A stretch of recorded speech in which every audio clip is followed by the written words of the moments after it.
ಪುತ್ತೂರಿನಲ್ಲಿ ಸರ್ಕಾರಿ ಮೆಡಿಕಲ್ ಕಾಲೇಜಿಗೆ ಕಾದ್ರಿಸಿದ ಸ್ಥಳವನ್ನು ಸೀಫುಡ್ ಪಾರ್ಕ್ಗೆ ಹಸ್ತಾಂತರಿಸಲು ಮಾಡಿದ ನಿರ್ಧಾರಕ್ಕೆ ಸಾರ್ವಜನಿಕರಿಂದ ಭಾರೀ ವಿರೋಧ ವ್ಯಕ್ತವಾಗಿದೆ.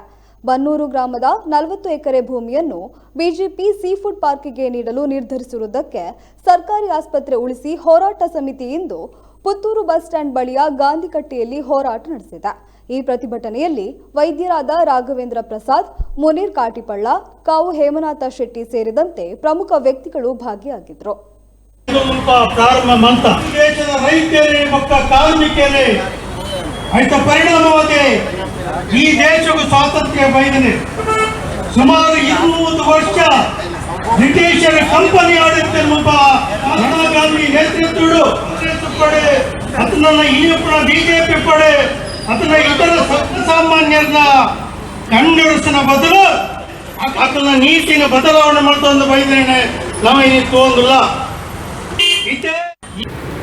ಎಂಬ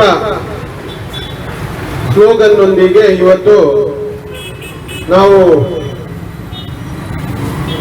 ಈ ರಾಷ್ಟ್ರಪಿತ ಭಾರತ ದೇಶಕ್ಕೆ ಸ್ವಾತಂತ್ರ್ಯವನ್ನು ಒದಗಿಸಿಕೊಟ್ಟಂತ ಮಹಾತ್ಮ ಗಾಂಧಿಯವರಲ್ಲಿ ನಮ್ಮ ವಿಚಾರವನ್ನು ಮಂಡನೆ ಮಾಡಿ ಇಲ್ಲಿಂದ ನ್ಯಾಯ ಸಿಗಬಹುದು ಅಂತ ಹೇಳುವ ದೃಷ್ಟಿಯಲ್ಲಿ ನಾವೆಲ್ಲ ಒಂದು ಸರಳ ಧರಣಿಯನ್ನು ಇಲ್ಲಿ ನಡೆಸ್ತಾ ಇದ್ದೇವೆ.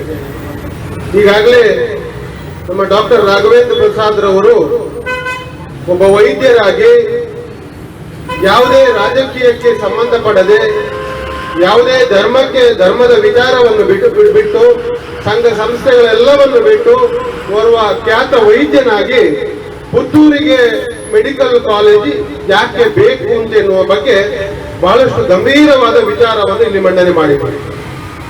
ಅದೇ ರೀತಿ ಮುನೀರ್ ಕಾಟಿಪಳ್ಳರವರು ಮಾತಾಡಿದರು.